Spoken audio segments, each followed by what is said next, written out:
Et cette question, car on ne l'a pas découvert, mais ça a ressurgi au détour d'une interview avec Anne Hidalgo, la maire de Paris, dans le Parisien aujourd'hui.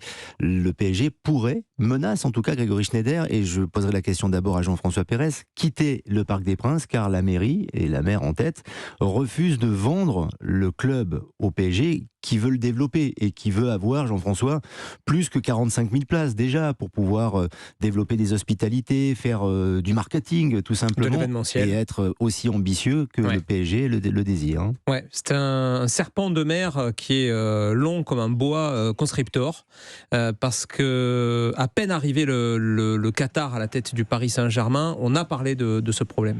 Et dès ils arrivent en 2011, dès 2010-2011, le Paris Saint-Germain dit le Parc des Princes est trop petit, si on ne peut pas y toucher, parce que vous savez que c'est un monument historique, on ne peut pas faire ce qu'on veut architecturalement parlant, il va falloir trouver des solutions alternatives. Et je me souviens qu'à l'époque, on avait enquêté, je travaillais dans une autre maison à l'époque, on avait enquêté et il y avait eu des contacts qui avaient été noués, des contacts très sérieux, approfondis, avec le consortium du Stade de France, parce que vous savez également que le Stade de France cherche toujours, depuis 25 ans, un club résident, qu'il n'a jamais trouvé. Et c'est le contribuable qui fait la note. Mais pas certain que le Paris Saint-Germain puisse acheter le Stade de France, comme il souhaite acheter son enceinte. Le PSG n'aurait pas acheté le Stade de France. Voilà. Le PSG se serait installé au Stade de France. Ils y avaient réfléchi de façon à pouvoir faire 80 000 spectateurs à chaque match, ou presque, parce que le problème est le suivant désormais. Soit vous gardez le Parc des Princes, vous allez peut-être trouver une espèce de compromis et vous allez arriver à 54 55 000 spectateurs. Ça fait un peu plus de 6-7 000 par rapport à aujourd'hui. C'est pas énorme.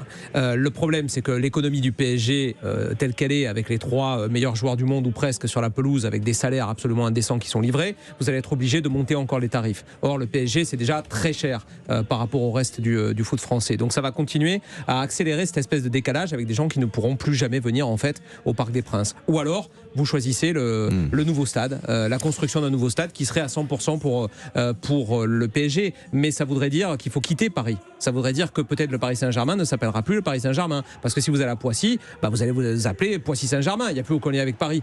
Sinon, mais Paris, Poissy, Saint-Germain, puisque le Saint-Germain de Saint-Germain-en-Laye est dans Paris. C'est le club de la capitale. Vous savez, c'est comme en NBA avec des marques qui peuvent se déplacer géographiquement, et c'est un autre débat. Bien sûr. Les enseignements et les éléments peut-être recueillis par Grégory Schneider dans un instant. Je vous laisse rassembler vos idées encore, parce que j'aimerais avoir l'avis de Jimmy Algerino, qui est à Rennes pour commenter le match ce soir, mais qui est un ancien joueur du Paris Saint-Germain. Vous êtes très attaché au PSG et à cette enceinte du Parc des Princes que vous connaissez bien, Jimmy Algerino. Comment vous réagiriez, vous, en tant que ancien joueur du PSG, si le club devait quitter le Parc des Princes? Mal, je réagirais mal parce qu'on ne s'imagine pas le Paris Saint-Germain jouer ailleurs qu'au Parc des Princes. C'est vrai qu'il y a un projet d'augmenter la capacité d'à peu près 10 000 spectateurs de plus. Mais là, c'est vrai que ça va commencer à devenir un drame parce que voilà, on parle de quitter le parc. Le club même parle d'aller construire son club en dehors de Paris. Donc ça serait un nouveau, une nouvelle histoire, et je dirais même presque un nouveau club. Donc moi ça me paraît, pour partir à l'extérieur, ça me paraît impossible, parce que pour moi la vision des Qataris ne va pas jusqu'à 5-10 ans, et quand on veut construire un stade comme voudrait le Qatar et les propriétaires, ça prendrait minimum 5 à 10 ans, donc c'est quasiment impossible. Donc maintenant j'espère vraiment que la mairie et le club vont trouver un accord, parce que il y a toujours des discussions, on le sait très bien. Après, c'est vrai que le départ de Jean-Claude Blanc, c'est pas fait pour aider ce liant et ces discussions à propos du Parc des Princes. C'est un véritable bras de fer qui s'entame Grégory Schneider, et c'est vrai que les discussions parfois sont assez troubles entre le club et la mairie qui veut s'accaparer le club, mais qui dit être assez indifférent. Certains adjoints au maire d'ailleurs le disent au Paris Saint-Germain. Néanmoins, ça ne les empêche pas parfois d'aller au stade dans la Corbeille. Et puis à côté, on peut aussi se poser la question, est-ce que les Qataris peuvent tout acheter, et même les symboles de la capitale? Déjà dans la Corbeille, Anne Hidalgo, il n'y a pas du tout, il n'y a pas son adjoint. Oui. Non, mais Anne Hidalgo n'y a pas toujours. Anne Hidalgo n'y a pas toujours été conviée, à son grand dame, donc il y a des choses tendues depuis très longtemps.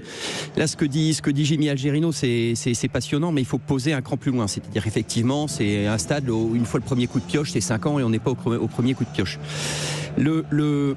l'écho que j'ai moi de la mairie, et ils sont assez faciles à avoir professionnellement, c'est pas très compliqué, c'est qu'ils ont parfois l'impression d'une provocation.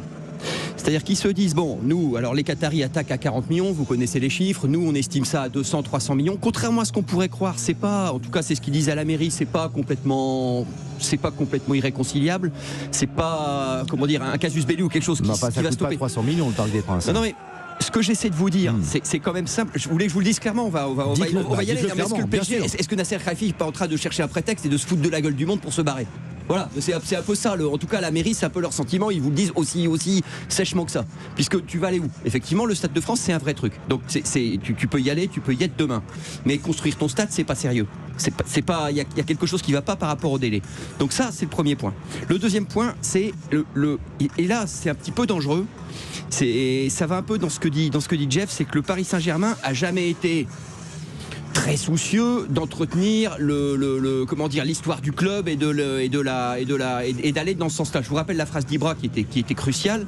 Avant moi ici, il n'y avait rien. C'est-à-dire que c'est pas qui avait été très mollement démenti à l'intérieur du club à l'époque. Oui, mais d'autant que c'était pas le point de vue d'Ibra, c'était le point de vue du club dans lequel il était. C'est pour ça qu'il le disait. Il lui disait pas par hasard, il l'avait pas inventé, mais il le constatait tous les jours. C'est-à-dire qu'ils ont quand même un rapport assez lacunaire à leur histoire. Et le sport, comme il est organisé aujourd'hui, tout est à peu près possible quand même. On peut imaginer une franchise qui part. On peut effectivement, tout à l'heure, on en a parlé, imaginer des matchs de compétition, vous allez jouer en Asie ou au Japon. On peut imaginer. Donc, on est quand même dans un monde où il faut fermer aucune porte parce que le foot va très vite. Donc vous additionnez entre ce que pense la mairie plus ça et ça fait une drôle de mayonnaise, je trouve. Ça fait une drôle de mayonnaise. Un mot de conclusion. Est-ce que vous pensez que les deux entités qui sont quand même très très à l'opposé, je parle des Qataris d'un côté et la mairie, et diplomatiquement, à tous les niveaux peuvent arriver à s'entendre? Écologiquement, non mais franchement, je pense qu'ils sont obligés. Je pense que c'est une sale négociation qui débute, mais je vois pas comment Paris, le Parc des Princes et le PSG peuvent se séparer. Sauf si tu t'en vas. Ouais. Oui, mais pour aller où? Non, sauf si tu vends, sauf si tu te retires. Oui, ça c'est autre chose. Non, mais c'est de ça qu'on parle. Mais sinon, non, tu vois pas comment. C'est juste une sale négociation, c'est du business. Ce serait une déflagration, en tout cas, si le PSG devait quitter le Parc des Princes. On en parlera, ce sera l'une des thématiques du Studio des légendes demain, entre autres choses.